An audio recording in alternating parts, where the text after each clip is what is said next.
Rajpath society owners association દ્વારા વિરોધ પ્રદર્શન કરવામાં આવ્યું હતું। વડોદરા શહેરના જૂના પાદરા રોડ સ્થિત આવેલ રાજપથ સોસાયટી ઓનર્સ એસોસિએશન દ્વારા કોમર્શિયલ દુકાનો દ્વારા પાર્કિંગ ગંદકી ગેરકાયદેસર બાંધકામ સામે તેઓ દ્વારા વિરોધ નોંધાવવામાં આવ્યો હતો। સોસાયટી ઓનર્સ એસોસિએશન છેલ્લા 2 વર્ષથી સોસાયટીના મેન્ટેનન્સના બાકી લેણા ચૂકવવામાં નિષ્ફળતા અને સોસાયટીના રહેવાસીઓ દ્વારા થઈ રહેલી અવ્યવસ્થિત પાર્કિંગની સમસ્યાને લઈ તેઓ દ્વારા જે કેફેના માલિકો છે અને ભાગીદારો છે તેઓને જાણ કરી રહ્યું છે અને પત્રમાં જણાવાયું છે કે છેલ્લા 2 વર્ષથી લેણા ચૂકવવામાં આવ્યા નથી અને આ સમસ્યાનું નિરાકરણ લાવવા વિનંતી કરવામાં આવી છે। અને વધુમાં એવું પણ જણાવવામાં આવ્યું છે કે કેફેના ગ્રાહકો સોસાયટીના ગેટ પાસે અવ્યવસ્થિત રીતે વાહનો પાર્ક કરે છે, ત્યારે આ મુદ્દે તેઓ દ્વારા વિરોધ કરવામાં આવ્યો હતો। તેઓ દ્વારા અલગ અલગ આક્ષેપો સાથે પ્રતિક્રિયાઓ આપવામાં આવી હતી।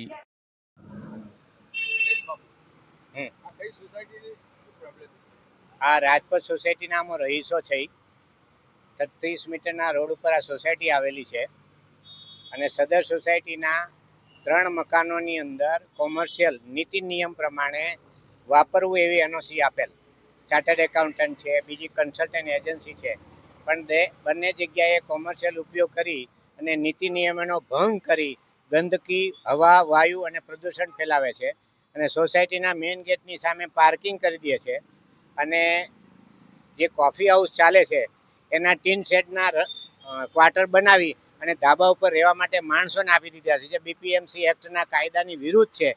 એ લોકોને કહેવા અને સમજાવવા જઈએ છીએ ત્યારે અમારી જોડે ઝઘડાભર્યું વાતાવરણ કરી અને એકદમ નિર્દય જવાબો આપે છે અને કોઈ પણ જાતનો સહકાર આપતા નથી। બજાજ કંપનીનું શોરૂમ છે, એનું પૂરું બેઝમેન્ટ ગંદકીથી ભરેલું છે।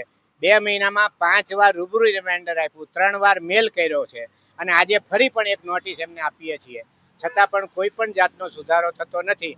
તો આ કાયદેસર આને બંધ કરવું અને બીપીએમ એક્ટ પ્રમાણે મ્યુનિસિપલ કમિશનર અને પોલીસ કમિશનરના કાયદા પ્રમાણે એવો વર્તતા નથી, તો એનું પાલન કરવા માટે સોસાયટી આજે ભેગી થઈ અને વિરોધ કરી અને અરજી અને આવેદન આપે છે। આભાર। લક્ષ્મણસિંહ જાડેજા, ઓલ્ડ પાદર રોડ પર આવેલ રાજપથ સોસાયટી અમે લોકો રહીશો છે। મેઇન રોડ પર આવેલી જે 3 શોપ બતાવી એ 2 હોટલ ટાઈપ ચલવી રહ્યા છે। ગમે તેમ પાર્કિંગ, આડેધડ કહેવા જેવાથી ઝઘડા થાય એ નોબત આવી સુધીલી છે। હમણાં છે તો આ બાજુમાં બજાજ ચેતકવાળા એમના બેઝમેન્ટની અંદર જે પાણીની ગંદકી જે આપને બતાવી, આપે જે ફોટોગ્રાફો એના પર લીધા, એ ગંદકીથી કોલેરા ફાટી નીકળે એ ત્યાં સુધીની એ લોકોની ગંદકી ફેલાય છે। જ્યારે ત્યારે ગયા છે એમને તો પાણી રોડ પર ઠાલવી છે, તે છતાં બી એ માનતા નથી। લેખિત મૌખિક રજૂઆત કરેલી છે અને એમની કોણ જાણે કયા આગળ એમને ટાંકા ભીડેલા છે કે જે તમારે જે થાય તે કરી લો।